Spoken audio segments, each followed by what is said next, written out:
محدش يتفجع. بروف التصوير عادي يعني عشان نخبي على بعض بقى، فهنمسحه سوا وهقول لكم معاناتي مع اللي بيحصل بعد كل ده. طبعا الوايبس خلصان فاحنا هنستخدم مناديل عاديه هتحرق لي وشي بس عادي. طبعا انا بستخدم حاجات يعني سهله المسح. تفادوا صوت اخويا، انا مش عارفه اخويا معايا دنيا واخره والله. بص انا في مأساة يعني. بصوا الحته دي كلها تقعد التهاب بتاعت يومين 3 كده وتتأقلم. طبعا انا عندي حسنه هنا بس انا بتقلها يعني، فانا مش عارفه ان الحسنه دي عيبه في حقي ولا عادي.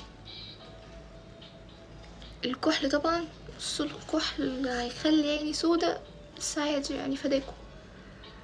طبعا اكيد مش هحط مسكرة لان لو حطيت مسكرة بقى كل فترة على هذا الحال الرموش هتقع. طبعا احنا نخلينا في كل ده.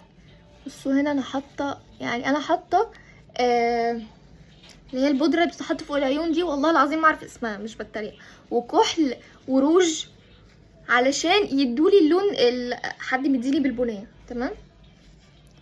طبعا انا عامله هنا برضو في خدي.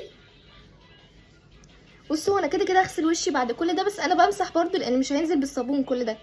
حواجبي بقى اللي يعني مستحيل تتمسح. هذا كحل. يا رب يا رب انا بعمل في نفسي ليه كده يا رب. انا حرفيا عندي ضمير قوي ان انا تقلت ليه بجد. يا رب يا رب بقى يا رب. تحت عيني بقى اسود، وشي كله بقى محمر، وحواجبي خط بارليف، بقيت شبه سفاح الجيزه.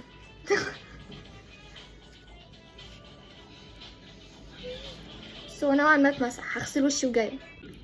غسلت وشي. هو اللي تحت عيني ده مش سواد، ده عادي، ما تاخدوش في بالكم. عايزه طبعا احط حاجه على خلقتي عشان ما تموتش، فانا لقيت ده عند ماما والله العظيم.